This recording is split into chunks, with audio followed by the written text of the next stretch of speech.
My father didn't even look ashamed when he said it. He stood at the kitchen counter that morning, swirling the last bit of coffee in his mug like it was a thought he was trying to dilute. The winter sun came through the blinds in thin white strips, lighting his face in sharp angles. My sister sat at the island bar behind him, her perfect posture framed by the neat stack of law textbooks she carried everywhere now as if they were a crown. It was one of those moments where the air doesn't move. Where your heart hears something before your brain does.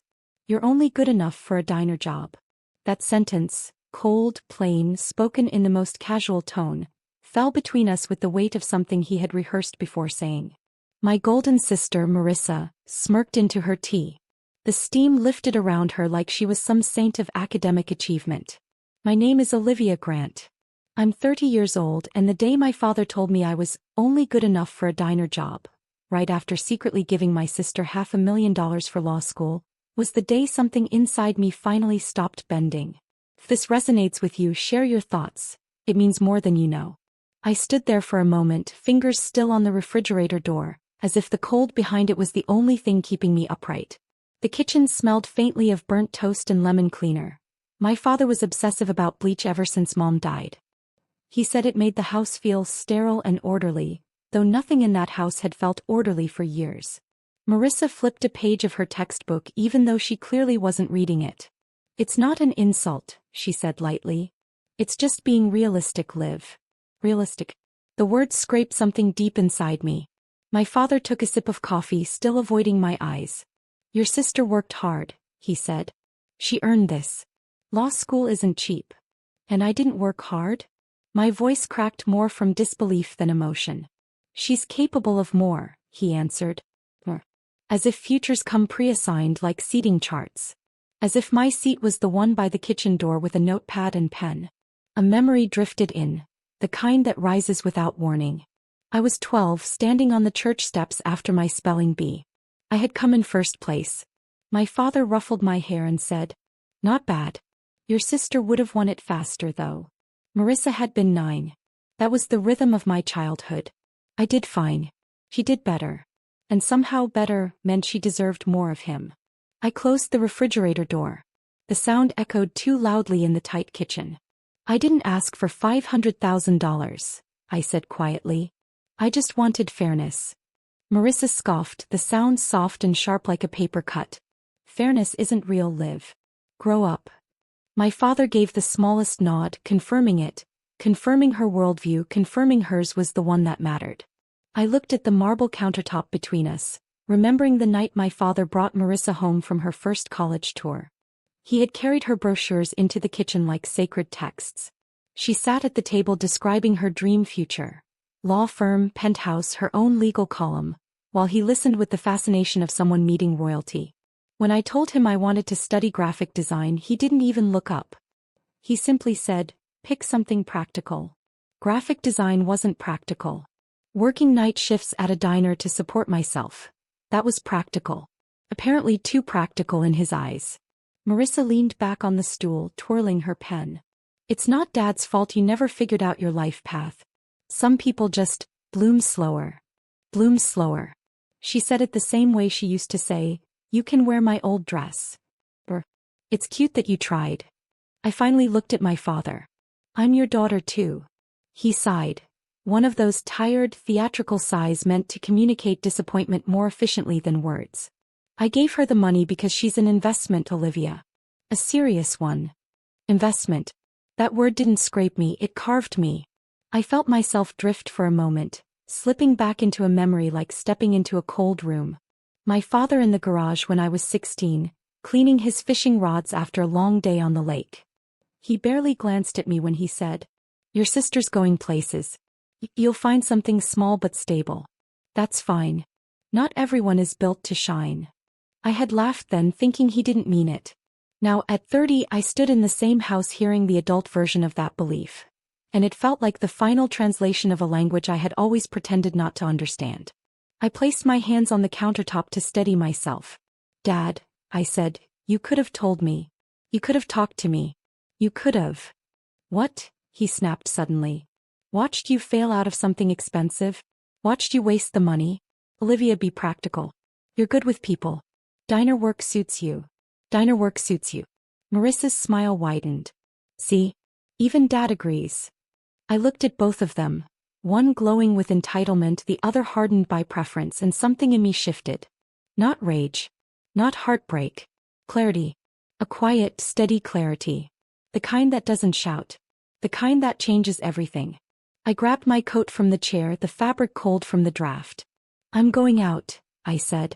To do what? Marissa teased. Work the breakfast shift? I turned to her, and for once she didn't see smallness in my eyes. She saw direction. You'll find out, I said. And I walked out the door, letting the cold air wrap around me like a beginning instead of an ending. I didn't know yet what I would do. But I knew what I wouldn't be anymore. Someone who believed their script about me. As I reached my car, my phone buzzed. A notification I wasn't expecting. A message from an old contact who owed me a favor. One that would change the next 5 years of all our lives. But they didn't know that yet. They only knew the version of me they built. And that version was gone. I didn't drive aimlessly that morning. Even though it felt like I was running from something, the truth was quieter. I was finally running toward something. The message on my phone came from someone I hadn't spoken to in years. My high school art teacher, Mrs. Hale. She had written, "Still designing? I have a friend looking for a freelance creative mind. Pays well." A small, stunned laugh escaped me. The universe really did whisper sometimes, softly but on time. I parked at the edge of a quiet overlook on the north side of town. The air was sharp, heavy with pine and winter cold. I leaned against the hood of my car and let the silence settle over me. For the first time, I felt something like possibility instead of panic. 5 years passed in a rhythm I never could have predicted. 5 years of saying yes, showing up, building, failing, learning, rebuilding. 5 years of turning every scrap of encouragement I ever got from strangers, and none from my family, into a staircase. Not overnight. Not easily. But steadily. By 28, I was working full-time as a brand designer. By 29, I was leading a team. By 30, I was doing what I once believed was impossible. Owning my own creative agency downtown. A real one. My name on the glass door. My work hanging in boardrooms across the city. I didn't post about it. I didn't brag. I didn't send photos home. Silence had always been my safest language.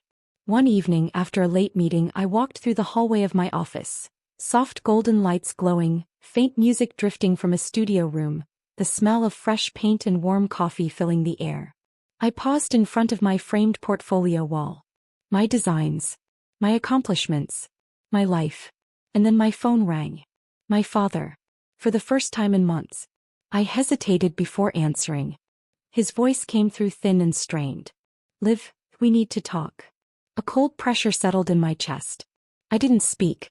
"It's your sister," he said finally. She's not doing well. Not doing well." The phrase carried layers. He inhaled sharply. "She didn't finish law school." That surprised me, but not for long.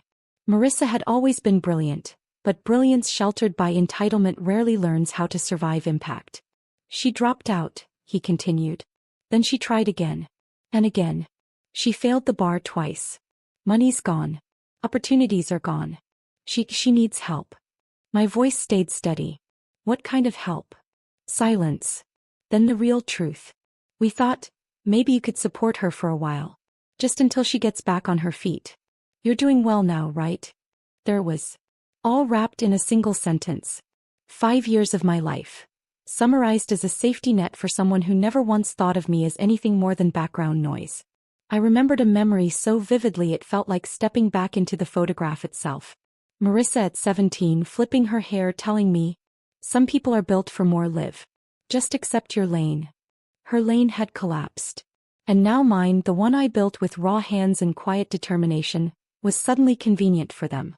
I exhaled slowly. "I'm sorry she's struggling," I said. "But I can't fix what privilege kept her from learning." There was a long aching pause. My father's voice cracked, barely. "Olivia, please. We wouldn't ask if we weren't desperate." I closed my eyes. A strange mixture of sadness and clarity washed over me. "You asked me to accept being good enough for a diner job," I said softly. "You invested in her. Not me." He didn't deny it. He didn't even try. "People make mistakes," he whispered. Yes, I said. And some of those mistakes grow up and stop accepting crumbs. He didn't reply. A week later they showed up at my office without warning. The lobby was quiet, the receptionist startled as they stepped inside. My father in a worn jacket, Marissa pale and hollow-eyed beside him. She wasn't glowing anymore. She wasn't smirking. She looked like someone who had fallen from a height she never realized she was standing on. When she saw my name on the office wall, her breath caught. "This is yours," she whispered. I nodded. Her eyes glistened, not with happiness, not with pride. With something dangerously close to envy burned off at the edges by regret. My father cleared his throat. "Liv, we didn't know you'd end up here." "I know," I said. "You never expected me to end up anywhere." He winced. Marissa stepped forward, shoulders trembling. "I'm sorry," she whispered. "I shouldn't have said what I said. I shouldn't have laughed. I thought I was supposed to be the successful one." Her honesty was small but real. "I'm glad you're doing well," she added, barely audible. I believed her. But belief didn't erase impact. I gestured toward the couches in my office lounge. We sat. For the first time in my life, I wasn't the one shrinking. "What do you want me to do?" I asked. My father interlocked his fingers tightly. "If you could help her financially just a little, it would mean everything." I nodded slowly. "I can help," I said. Their faces lifted with sudden hope. "But," I continued, "not with money." Confusion thickened the air. "I'll help her find work," I said. "Real work. A starting point. Something she earns herself." Marissa swallowed hard. "But, not financially?" "No," I replied softly. "I won't repeat your mistake." My father lowered his head. Quiet acceptance. Or quiet defeat. We talked for nearly an hour. About responsibility, about humility, about rebuilding without shortcuts. Marissa cried quietly twice. My father apologized once, in a broken, incomplete sentence that was the closest he had ever come to admitting he had been wrong. When they left, I walked them to the door. Marissa hugged me, tentatively, like someone afraid of breaking the last unburned bridge. "If this resonates with you," I whispered to myself later, echoing the soft sea, "tell your story, and don't forget to subscribe." The office emptied as the sun dipped past the windows, casting the room in warm amber. Dust floated in lazy spirals, turning the air into something soft, almost sacred. I stood alone in the quiet, letting the moment settle over me, not as triumph, not as revenge, but as something gentler. Self-recognition. The girl who once believed she was only good enough for a diner job had built something her father never imagined. Something she imagined alone. Something she didn't need anyone's permission to keep. And in that stillness I smiled, small, steady, certain. Sometimes we bloom where they doubt.